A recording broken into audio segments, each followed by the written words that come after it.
everybody, welcome to the show. My name is Gregg. This is I'd Rather Be a Buffalo. This is a show that is dedicated to helping you get through the storms of life with Christ's help, helping you get deeper in your relationship with God, and discerning what God's call is for your life. What do you do when you are in a very challenging season and you're going through some stuff? And as you're going through this challenging season, you end up running into somebody that is, likely going through a much more difficult time in their life, but it's almost on the point of bitterness that's happening. I had an experience like that happened to me the other day that I'm going to share with you here on the show. And what do you do? How the heck do you get through that? But before we dive in, before I share the story, if this is your first time here, thank you for joining us. There's a couple of ways that you can actually support this channel and this mission. Just to let you know up top, this channel, I'd Rather Be a Buffalo, started because my friend Doug Riggle reached out to me, and we were able to write a memoir on his life. Doug passed away in October 2024 from stage 4 cancer, but he had many ups and downs in his life, challenges in his life, but he was able to get through it with Christ's help, and that's what this book, I'd Rather Be a Buffalo, is about. If you head over to I'dRatherBeABuffalo.com, you can get a copy of it that's available on Amazon right now in softcover, on Kindle, and also in Audible in audiobook format. It's a very inspiring story that shows you that even when you're in your lowest points of life, that Christ can get you through that. So it's a great way to support the channel. Link is below. I'dRatherBeABuffalo.com. Also, in order to help Doug tell his story, I used my abilities as a creative director and producer to help get that book done. And that's what I do over at my Working Creatives community, which is on the school platform. You can join the hundreds of other people that are over there that are working on getting their creative projects finished, finding their audience for it, and start generating revenue and income for what it is that they do. Two great ways. You'll see the link for Working Creatives community in the description below. So here's what happened.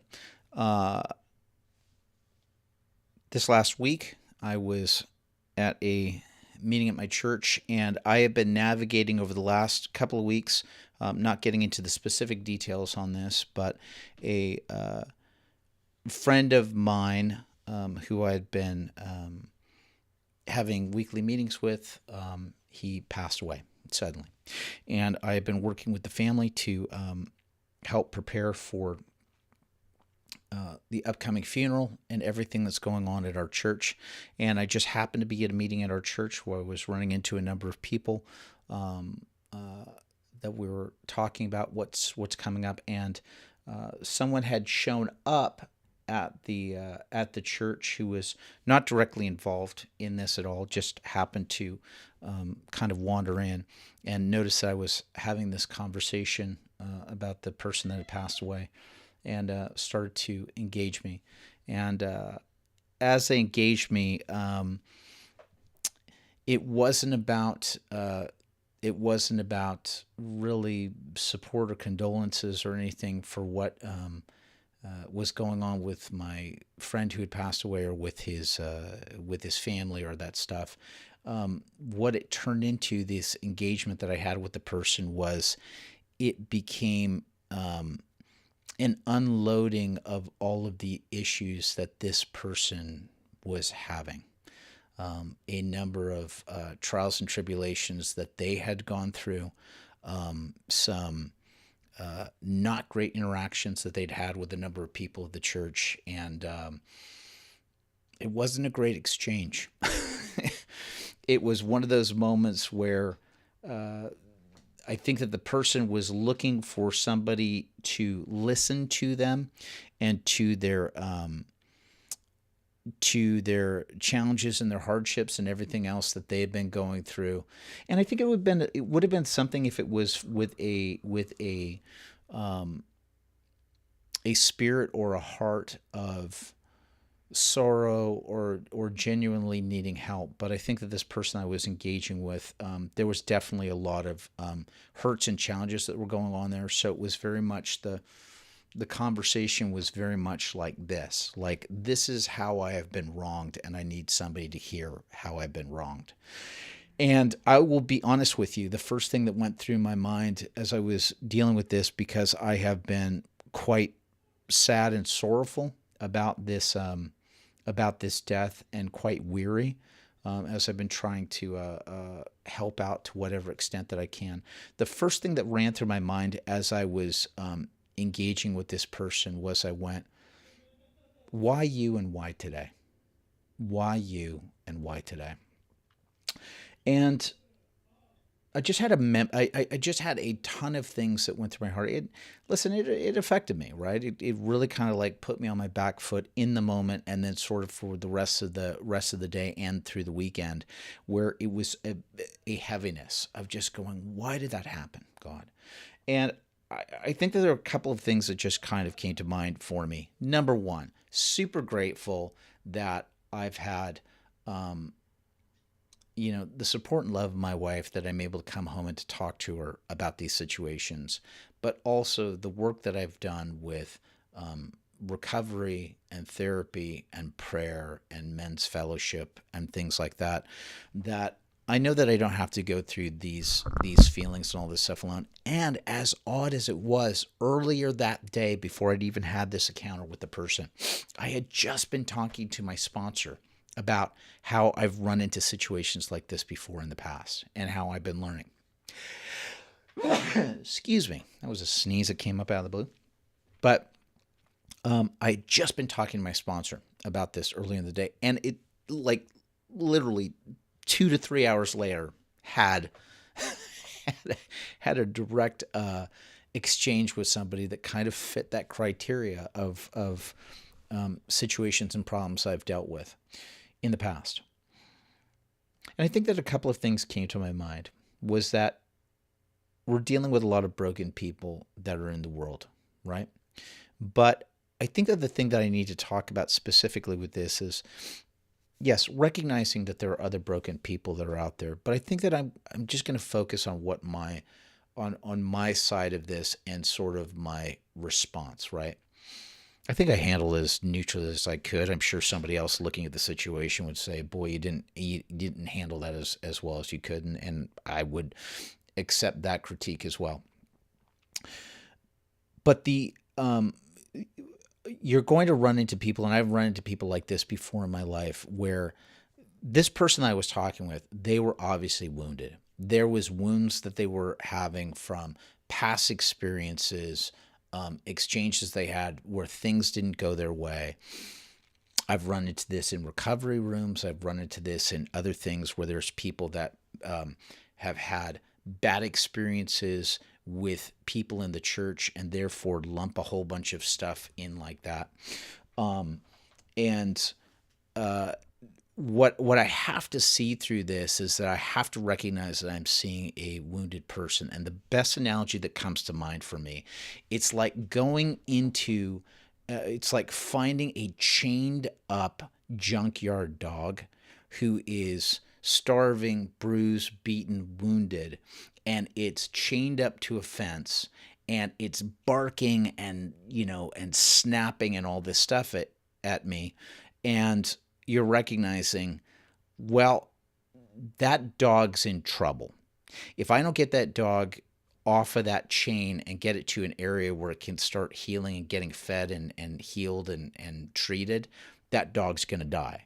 But as you start getting closer to the dog, it just starts snapping and yapping, because it's got all of its like survival instincts and all this stuff that's going on. And you're at a point where you're just going, I don't know what to do here. Because if I go in any closer to this dog, I am now going to get hurt. I'm going to get bit. And I've had this was a little bit of this exchange with the person. I have definitely had this exchange with other people in the past. And you have this moment of going, God, I don't know what to do.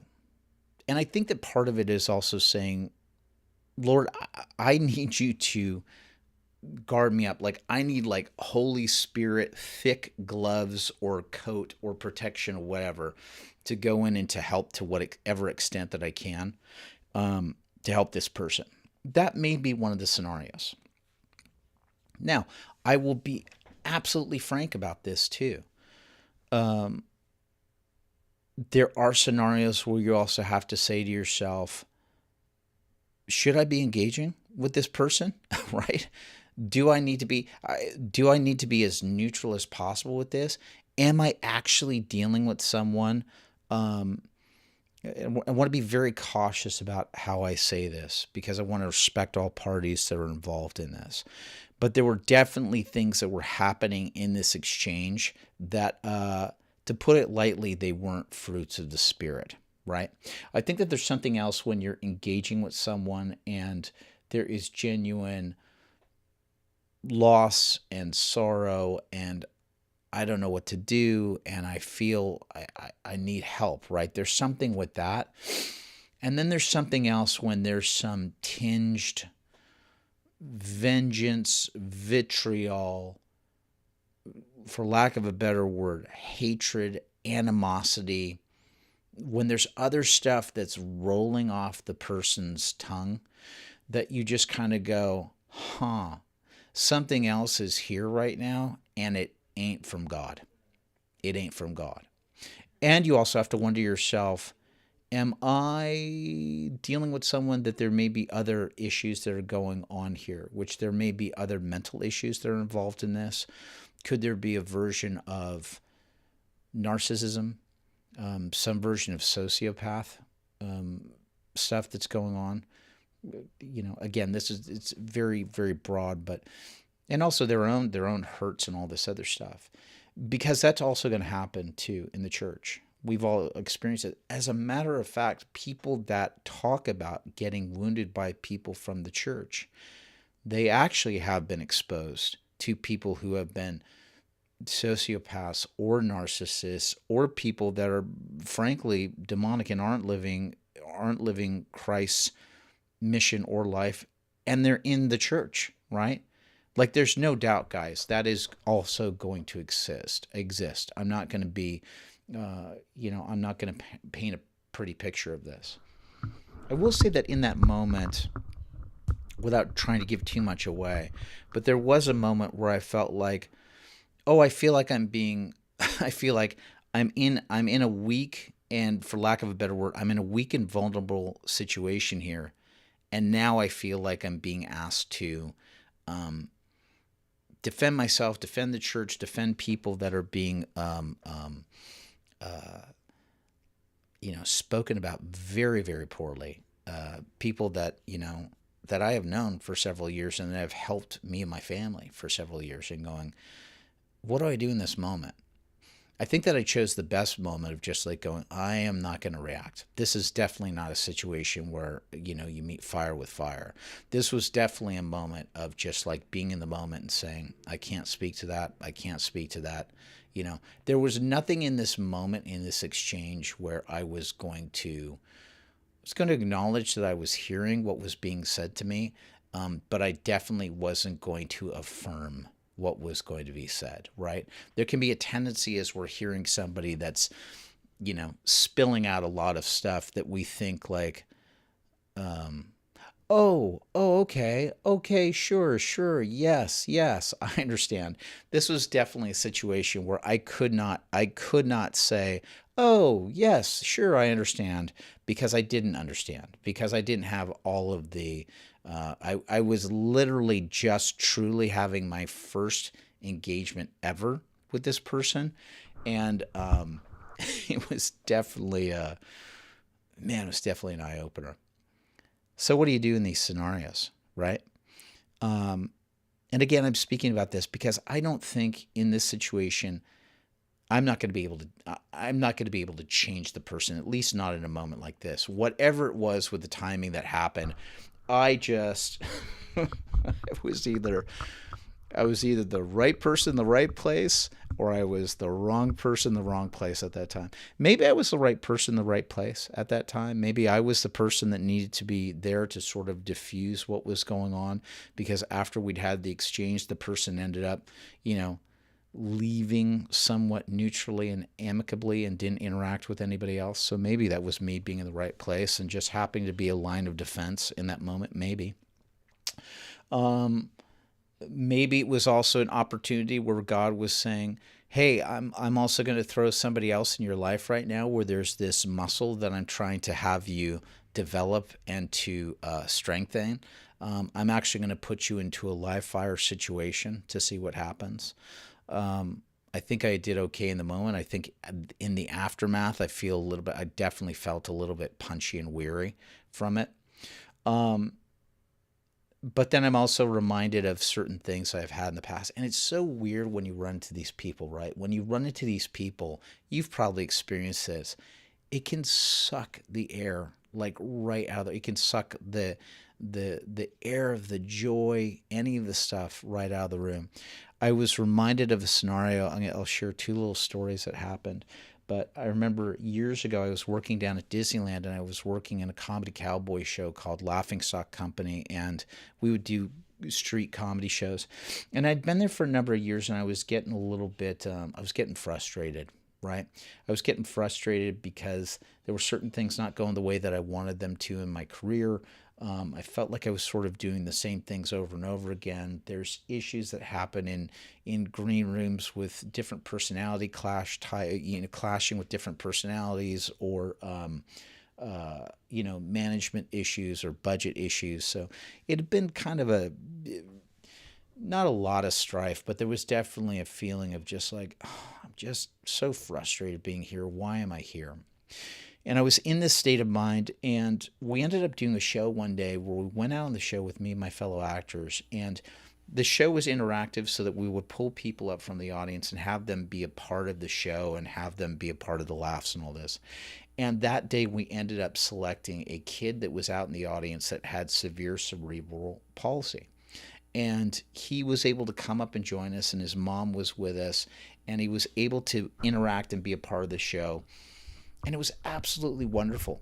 Like, as we were doing it and we were working with this kid and his mom and all the actors, like, everybody was just, all of the comedic bits were hitting and firing, and the audience was on live, and they were having a great time, him and his mom, and we were in the audience, and everyone could just tell that this was just like a joyous moment, right? So great for this kid and so great for everyone that was in this moment. And I remember just having this feeling of like, this is why I'm here. This is why I've gone through all the stuff and everything I've gone through so that I could get to this moment in time and have this experience with this kid and this mom and this audience, so that we could all just like lift this kid up in this moment. It was beautiful. And we ended up getting off of the show, and me and the other actors, we were all just like encouraging and supporting one another. We just couldn't believe what an incredible, fantastic show it was. And we were up in the green room. And as we were celebrating this moment that we just had, about 10 minutes after we were sitting down and just reveling in this moment, another actor walks into the green room who had just come on his shift. He was a sub actor in our show. And he walked into the room. He was a younger guy. And he was just frustrated. He was like upset and cranky because his day wasn't going the way that it was. And he was grumbling, complaining about the fact that he wasn't getting enough hours or enough work. And he just started spewing. He just like came into the room. He just sat down and he just started spewing all of this stuff, right? And, we tried to share with him that we just had this incredible show, but in that moment, it was just like, yeah, but anyway, this is what's going on with me and my shifts, and traffic was terrible. And he just like sucked all of the joy out of the room because of his stuff, right?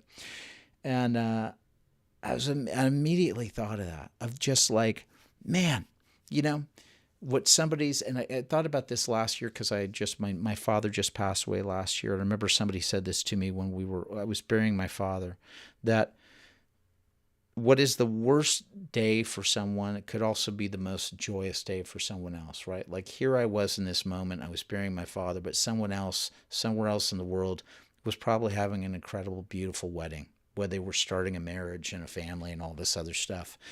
And to just really take that into account of like, everyone's on their own different journey and everyone's in their own different headspace. And I can't control that. I can't control that.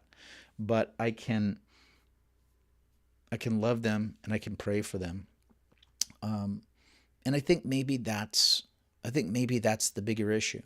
I definitely know in these moments, especially if there's anything that I feel as if it's being directed towards me, that there are prayers that I can use. I'll put it in the comments below. I didn't put it in the description yet today, but there's certain prayers that we have in the Catholic Church. For example, there's the Litany of Humility or the Litany of Patience. These are two versions of prayers that you can do where you're in a moment and just going, I don't know why this is happening, or please, Lord, give me the patience that I need.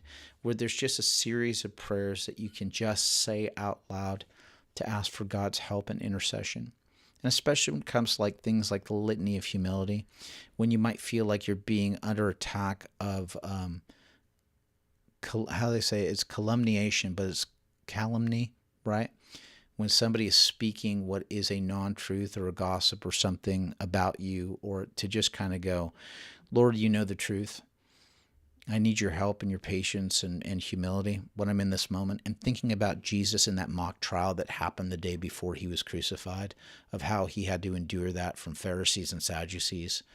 And he just he knew what the truth was, and he endured their blows because he knew what it was that he was working towards. And maybe that's